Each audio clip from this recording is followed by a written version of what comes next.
देश में लॉन्च हुई पहली इथेनॉल कार। जाने क्या होगी इस कार की खासियत, कैसे होगा देश में इथेनॉल का प्रोडक्शन।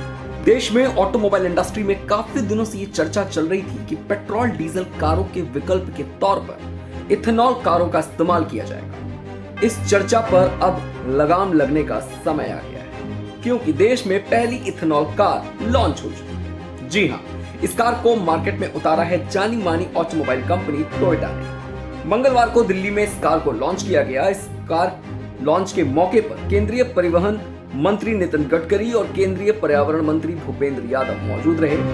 केंद्रीय मंत्री नितिन गडकरी ने इस कार को लॉन्च किया।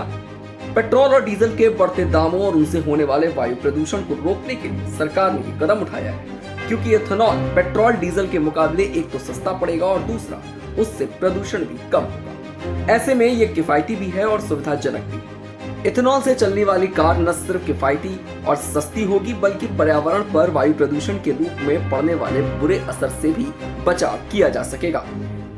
भारत में इस कार को टोयोटा ने पायलट प्रोजेक्ट के तहत flexi fuel strong hybrid electric vehicles के तौर पर लॉन्च किया है। इथेनॉल की बात करें तो उसका प्रोडक्शन गन्ने से किया जाता है। भारत गन्ने के उत्पादन में विश्व में पहले स्थान पर है। देश में बड़े स्तर पर गन्ने के उत्पादन की वजह से इथेनॉल का प्रोडक्शन भी बड़े स्तर पर किया जा सकेगा। सुनिए इस मौके पर देश के पर्यावरण मंत्री भूपेंद्र यादव ने क्या कुछ कहा। टोयोटा कंपनी जिनके प्रयास से ये आज पहले इस व्हीकल का लॉन्च हो रहा है। मैं आज के 12 साल पहले माननीय नितिन जी की टीम में एक कार्यकर्ता के रूप में काम करता था। उस समय नितिन जी का जो विज़न था एथेनॉल ब्लेंडिंग का लेकर के, क्योंकि मैं तो लीगल फील्ड का था तो समझ में इतना मेरे नहीं आता था, लेकिन लगता था कि कोई ये विषय है। आज 12 साल बाद पर्यावरण मंत्री के रूप में मैं बना हूँ और दुनिया भर की जलवायु परिवर्तन की मैं वार्ताओं में जाता हूँ, तो मैं नितिन जी को बधाई देना चाहता हूँ कि जो एक्स्ट्रा ऑर्डिनरी विज़न वो 12 साल पहले कहा करते थे, आज उसकी कितनी आवश्यकता है इसको दुनिया में हम देखते हैं। और ये इसलिए भी देखते हैं कि बिना एनर्जी के कोई जीवन नहीं है। हमारा प्रोग्राम हो रहा है तो कम से कम 20 एनर्जी के संयंत्र यहाँ पे लगे तब ये प्रोग्राम चल रहा है। स्क्रीन यहाँ पर है, लाइट यहाँ पर है, कैमरा यहाँ पर है, हमारे मोबाइल यहाँ पर है, पंखा यहाँ पर है।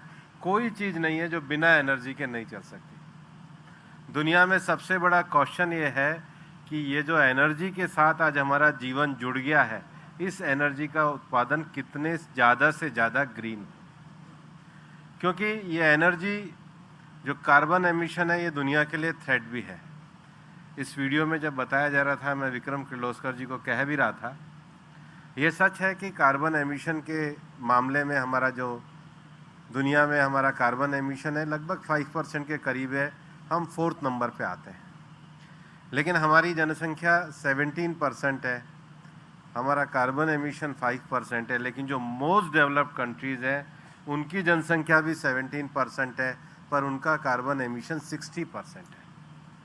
हमारा पर कैपिटा कंजम्पशन सबसे कम है, लेकिन उसके बावजूद भी माननीय प्रधानमंत्री जी के नेतृत्व में भारत ने दुनिया के हर प्लेटफॉर्म पे कहा है, हम अपनी लाइफ स्टाइल को रखते हुए भी हम दुनिया में कार्बन का जो चैलेंज, जो क्लाइमेट चेंज का जो चैलेंज है, उसमें सॉल्यूशन बनेंगे प्रॉब्लम। यही वजह है कि केंद्र सरकार इथेनॉल पर जोर दे रही है। इथेनॉल से चलने वाली गाड़ियों के बड़े पैमाने पर सड़कों पर उतरने के बाद इथेनॉल की मांग बढ़ेगी और गन्ने की खेती करने वाले किसानों की कमाई भी बढ़ सकती है। अब आपको सुनाते हैं कि इस लॉन्च के मौके पर कार को लॉन्च करने वाले केंद्रीय मंत्री नितिन गडकरी ने क्या कहा। Prime minister dream is to make Indian economy of $5 trillion. And one of the important thing is, today as far as our GDP growth is concerned, 22 to 24% is coming from manufacturing sector, 52 to 54% is from service sector, and 12% is from the agriculture sector. Actually, for Atmanirbhar Bharat, we need to increase the growth rate in agriculture in rural India. We have 124 aspirant districts which are socially, economically, educationally backward, and their contribution in our growth is very negligible.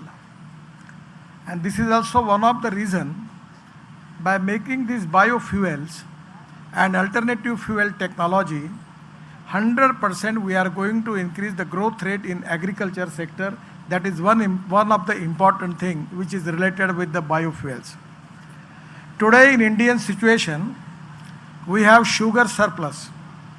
Our need for sugar is 280 lakh ton and our production is 360 lakh ton. And previous year balance was 60 lakh ton. Honorable Secretary is here. And today, because of the Ukraine and other thing, I was telling to Ambassador of Brazil that God bless you, because your production of sugar is reduced. That is the reason that we are laughing. Our industry is laughing because we have export of 100 lakh ton. It is only because that there is shortage of sugar in Brazil. Next year the acreage is going to increase. And my estimate is it is going to be at least 340 lakh ton of sugar. Because sugarcane is the only crop where farmer is getting some money. Otherwise, all crops, they are very risky. And that is the reason that we cannot stop the plantation of the sugar. And the sugar production is going to increase. So sugar surplus is a problem. Rice surplus is a problem. Corn surplus is a problem. And even everywhere the price of the food grain as compared with the MSP, the market price is less.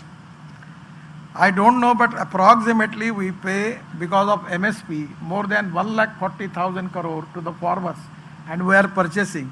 We don't have that much capacity for godowns. Even in Haryana and Punjab, it is difficult to stock rice. It is very difficult. So there is one problem that we have surplus of food grain, surplus of sugar. And now the technology is available that Honorable Chaudhary ji is here from Praj, that bio-syrup, that they can convert sugar into syrup and that can be stored up to a year. So we can reduce the production of the sugar and we can make ethanol from that. ऐसी और भी खबरों के लिए जुड़े रहिए हमारे साथ और देखते रहिए वन इंडिया हिंदी।